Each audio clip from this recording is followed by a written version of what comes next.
So, ano nga ba ang Cha-Cha? Gaano ito kaalam ng mga Pilipino? Alam mo ba kung ano ang Cha-Cha o Charter Change? Wala po akong idea man kasi hindi ako masyado nagsistay dito sa Pinas. Wala pa kasi masyadong information kasi tungkol diyan. Di po ako masyadong familiar kung paano po siya nag-work, pero naririnig ko na po siya. Wala talagang idea regarding sa charges change. Ano? Hindi ako sure po. Ang pag-intindi ko sa charter change, pira yan. Ako talaga hindi ko pa lubos talaga na maiintindihan yan. Wala talaga akong idea kung ano talaga ibig sabihin ng Cha-Cha talaga. Kung ano mas nakakabuti, siyempre yun ang dapat baguhin. Ikaw lang yung kahulugan ng charges change. Mas maganda kung binabago para mapalitan yung ibang walang kabuluhan.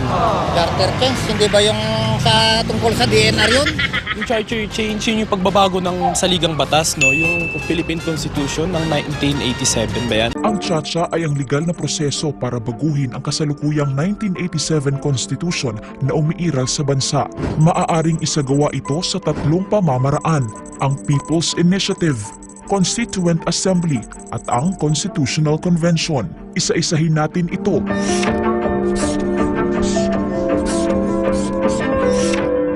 Una ay ang People's Initiative na sadyang matunog ngayon dahil sa mga kumakalat na isyu tungkol dito.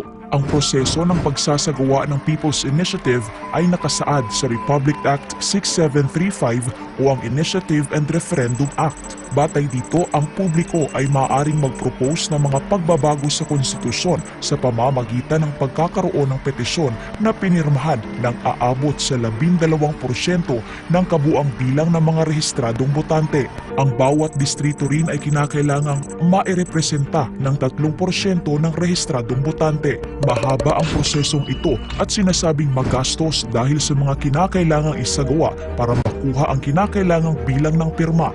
Dadaan pa rin ito sa verifikasyon ng Commission on Elections o COMELEC.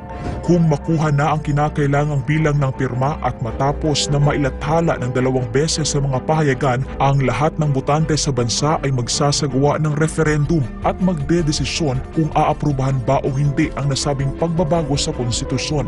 Kinakailangan ay sumang-ayon ang publiko para maisakatuparan ito. Magiging epektibo ito 15 araw matapos na mailathala sa Official Gazette o pahayagan ng kadalasang binabasa ng publiko o general circulation. Ang Constituent Assembly naman ay binubuo ng lahat ng mga miyembro ng Bicameral Congress ng Pilipinas. Ito ay ang Senado at House of Representatives. Sa ilalim ng Article 17 ng 1987 Constitution, ang mga pagbabago ay aaprubahan sa pamamagitan ng boto ng 3/4 ng lahat ng mga miyembro ng Kongreso. Ang mababa at mataas na kapulungan ng Kongreso ay bumoboto ng magkahiwalay para sa mga pagbabago. Sa Constitutional Convention, ang mamamayan naman ang boboto sa mga uupo para aralin at baguhin ang saligang batas. Mayroon ng 5 Constitutional Convention na ginawa sa bansa. Nariyan ang Malolos Congress, Philippine Constitutional Convention of 1934, Preparatory Committee for Philippine Independence, Philippine Constitutional Convention of 1971, at Philippine Constitutional Commission na itinalaga noong 1986.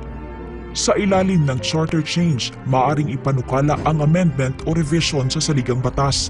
Mukhang pareho pero magkaiba ang dalawang ito. Ang amendments ay yung mga pagbabago sa ilang probisyon ng konstitusyon nang hindi iniiba ang istruktura nito, habang ang revision naman ay tumutukoy sa posibleng pagsulat muli ng buong konstitusyon. So ngayon, alam na natin mga ka-old school, kahit basic lang ang pagkakaalam natin dito.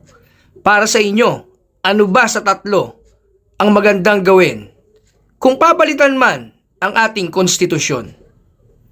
Pero pakiusap lang namin, kaming mga ordinaryong Pilipino, kung inyo namang gagawin na pagpapalit nito, ilimbag nyo naman sa wikang Pilipino para hindi na natin magagamit ang ignorance of the law excuses no one.